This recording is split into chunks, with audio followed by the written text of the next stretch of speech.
Hi, ഞാൻ Raziya P K, financial consultant at interest auditors. ഇന്ന് ഞാൻ വളരെ പ്രധാനപ്പെട്ട ഒരു കാര്യമാണ് ഡിസ്കസ് ചെയ്യാൻ പോകുന്നത്. FTAയുടെ ടാക്സ് ഓഡിറ്റാണ്. അതിനു മുമ്പ് നമ്മുടെ ചാനൽ സബ്സ്ക്രൈബ് ചെയ്യാത്തവരാണെങ്കിൽ തീർച്ചയായും സബ്സ്ക്രൈബ് ചെയ്യുക.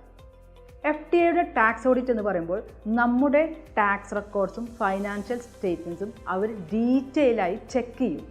അപ്പോൾ ലാസ്റ്റ് മന്ത് എനിക്കൊരു 2-3 ടാക്സ് ഓഡിറ്റ് അറ്റൻഡ് ചെയ്യേണ്ടി വന്നിട്ടുണ്ട്.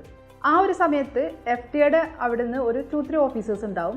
അതുകൂടാതെ നമ്മുടെ കമ്പനിയിൽ വേണ്ടത് കമ്പനിയുടെ ബിസിനസ് ഓണർ, ആരാണോ വാറ്റ് റെക്കോർഡ്സ് എല്ലാം ഫയൽ ചെയ്യുന്നത് അവർ, അതുപോലെ ഓഡിറ്ററോ ടാക്സ് അഡ്വൈസറോ ആരെങ്കിലും, അങ്ങനെയാണ് പ്രധാനമായിട്ടുള്ള പേഴ്സൺസ് അവിടെ വേണ്ടത്.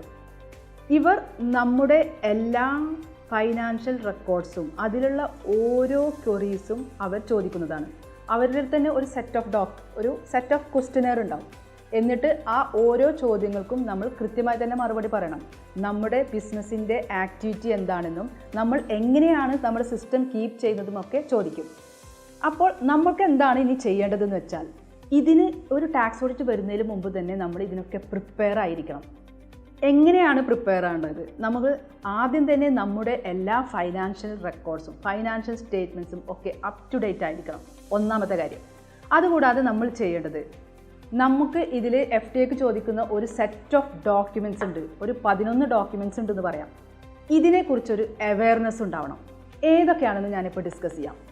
ഒന്നാമത്തെ ഡോക്യുമെൻ്റാണ് FTA നമ്മുടെ ബിസിനസ്സിൻ്റെ എല്ലാ ആക്ടിവിറ്റീസിനെ കുറിച്ചും ചോദിക്കുന്ന ഒരു FTA ക്വസ്റ്റ്യനെയർ ഉണ്ട്. അതിൽ നമ്മുടെ ബിസിനസ്, നമ്മുടെ ഓണേഴ്സിൻ്റെ ഡീറ്റെയിൽസ്, നമ്മുടെ എംപ്ലോയീസിൻ്റെ ഡീറ്റെയിൽസ്, നമ്മുടെ ഓരോ ആക്ടിവിറ്റി, നമ്മുടെ അക്കൗണ്ടിങ് സിസ്റ്റം, ടാക്സ് അഡ്വൈസർ ആരാണ്, ഇങ്ങനെയുള്ള എല്ലാ ഒരു 18 ക്വസ്റ്റ്യൻസ് ആ ഒരു ക്വസ്റ്റ്യനെയറിൽ തന്നെ ഉണ്ട്. അതുകൂടാതെ രണ്ടാമത്തെ ഡോക്യുമെൻ്റാണ് ട്രാൻസാക്ഷൻ ഡാറ്റ. അതായത് നമ്മുടെ ബിസിനസ്സിൻ്റെ ഓരോ ട്രാൻസാക്ഷൻസും, അതായത് നമുക്കറിയാം നമ്മൾ വാറ്റ് റിട്ടേൺ ഫയൽ ചെയ്യുമ്പോൾ ഫസ്റ്റ് ഉണ്ടാവുന്നത് സ്റ്റാൻഡേർഡ് റേറ്റഡ് സെയിൽസ് ആണ്, 5% സെയിൽസ്. ഈ 5% സെയിൽസിൻ്റെ ഓരോ ഇൻവോയ്സ് വൈസ് ഡീറ്റെയിൽസും, അതിൻ്റെ description, invoice number, amount, date, എല്ലാ ഡീറ്റെയിൽസുമുള്ള ഒരു എക്സൽ ഷീറ്റ് ഉണ്ടാവും. അതുകൂടാതെ പിന്നെ കൊടുക്കേണ്ടത് നമ്മുടെ 0 റേറ്റഡ് സെയിൽസ് ഉണ്ടെങ്കിൽ അതിൻ്റെ ഡീറ്റെയിൽസ്, നമ്മുടെ taxable expense, out of scope supplies ഉണ്ടെങ്കിൽ അത്, എക്സംപ്റ്റഡ് സപ്ലൈസ് ഉണ്ടെങ്കിൽ അതിൻ്റെ ഡീറ്റെയിൽസ്, അങ്ങനെ എല്ലാ ഡീറ്റെയിൽസും വൈഡായിട്ട് തന്നെ കാണിക്കണം.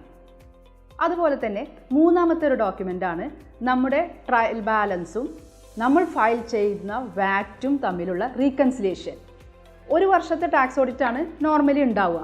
ആ വർഷത്തിലെ ഓരോ പീരീഡിലും ട്രയൽ ബാലൻസിലെയും വാറ്റ് റിട്ടേൺ ഫയൽ ചെയ്തതും മാച്ച് ചെയ്തിട്ടുള്ള റെക്കോർഡ്സ് വേണം. അതുകൂടാതെ നാലാമത്തെ ഒരു സ്റ്റേറ്റ്മെൻറ്റാണ് ബോക്സ് 9. ഈ ബോക്സ് 9ൻ്റെ എക്സ്പ്ലനേഷനാണ് കേട്ടോ. ബോക്സ് 9ൻ്റെ എക്സ്പ്ലനേഷൻ എന്ന് പറയുമ്പോൾ നമ്മൾ ഇൻപുട്ട് ടാക്സ് റിക്കവറിയുടെ ഓരോ ഡീറ്റെയിലും ബൈഫർഗേറ്റ് ചെയ്ത് കൊടുക്കണം. അതായത് ബോക്സ് 9ൽ പർച്ചേസ് കൂടാതെ ടാക്സബിൾ എക്സ്പെൻസ് ഉണ്ടാവും. അതായത് നമ്മുടെ കമ്പനിയിലെ വെഹിക്കിൾ എക്സ്പെൻസ്, അതിൻ്റെ ഫ്യൂവൽ എക്സ്പെൻസ്, വേറെ എന്തെങ്കിലും വാറ്റബിൾ എക്സ്പെൻസ് ഉണ്ടാവും. ഈ എക്സ്പെൻസൊക്കെ ബൈഫർഗേറ്റ് ചെയ്ത് പീരീഡ് വൈസ് മെൻഷൻ ചെയ്യണം. പിന്നെ വരുന്നത് ഓരോ മന്തിലും month wise trial balance, opening ബാലൻസും ക്ലോസിംഗ് ബാലൻസും മെൻഷൻ ചെയ്ത ട്രയൽ ബാലൻസ് ഉണ്ടാവണം. അതുപോലെ നമ്മുടെ ഫൈനാൻഷ്യൽ സ്റ്റേറ്റ്മെൻറ്റ്സ് ഓഡിറ്റഡ് ആണെങ്കിൽ അത് വെക്കണം. പിന്നെ വേണ്ടത് നമ്മുടെ ഇൻവോയ്സസിൻ്റെ കോപ്പീസ്, ഹയസ്റ്റ് 5 ഇൻവോയ്സസിൻ്റെ എല്ലാ കോപ്പീസും വെക്കണം. നമ്മുടെ ട്രേഡ് ലൈസൻസ് വെക്കണം. നമ്മുടെ ഗ്രൂപ്പ് സ്ട്രക്ചറിനെ മെൻഷൻ ചെയ്തിട്ട് അത് വെക്കണം. അതുപോലെ നമ്മുടെ ബിസിനസ് ആക്ടിവിറ്റി എങ്ങനെയാണ്, അതായത് നമ്മുടെ ഓരോ ബിസിനസ്സിൻ്റെ ഇൻകത്തിൻ്റെ ബൈഫർക്കേഷൻ, ഏതൊക്കെ തരത്തിലുള്ള ഇൻകമാണ്, അതുപോലെ തന്നെ ആ ഇൻകം ഏതൊക്കെ തരത്തിലുള്ള വാറ്റാണ് അപ്ലിക്കബിൾ ആയിട്ടുള്ളത് എന്ന് മെൻഷൻ ചെയ്തിട്ടുള്ള ഒരു സ്റ്റേറ്റ്മെൻറ്റും കൊടുക്കണം. ഇതൊക്കെയാണ് പ്രധാനമായ ഡോക്യുമെൻറ്റ്സ് ടാക്സ് ഓഡിറ്റിന് വേണ്ടിയിട്ട് ഫെഡറൽ ടാക്സ് അതോറിറ്റി ചോദിക്കുക. നോർമലി ടാക്സ് ഓഡിറ്റിന് വരുമ്പോൾ അവർ ആദ്യം ഇമെയിൽ ചെയ്ത് നമ്മൾ അറിയിക്കും. എന്നിട്ട് 10 ഡേയ്സ് നമുക്ക് തരും ഇത്രയും ഡോക്യുമെൻറ്റ്സ് പ്രിപ്പയർ ചെയ്യാൻ. അപ്പോൾ നമ്മൾ ആലോചിക്കേണ്ടത്, നമ്മുടെ ഡോക്യുമെൻറ്റ്സും നമ്മുടെ ട്രയൽ ബാലൻസും ഫൈനാൻഷ്യൽ സ്റ്റേറ്റ്മെൻറ്റ്സും എല്ലാം കൃത്യമായെങ്കിൽ മാത്രമേ നമുക്ക് ഇത്രയും ഡോക്യുമെൻറ്റ്സ് പ്രിപ്പയർ ചെയ്യാൻ പറ്റുള്ളൂ. അതുകൊണ്ട് തന്നെ 10 ദിവസത്തിനുള്ളിൽ ഇതെല്ലാം പ്രിപ്പയർ ചെയ്യുക എന്നുള്ളത് ഒരിക്കലും പോസിബിൾ അല്ല.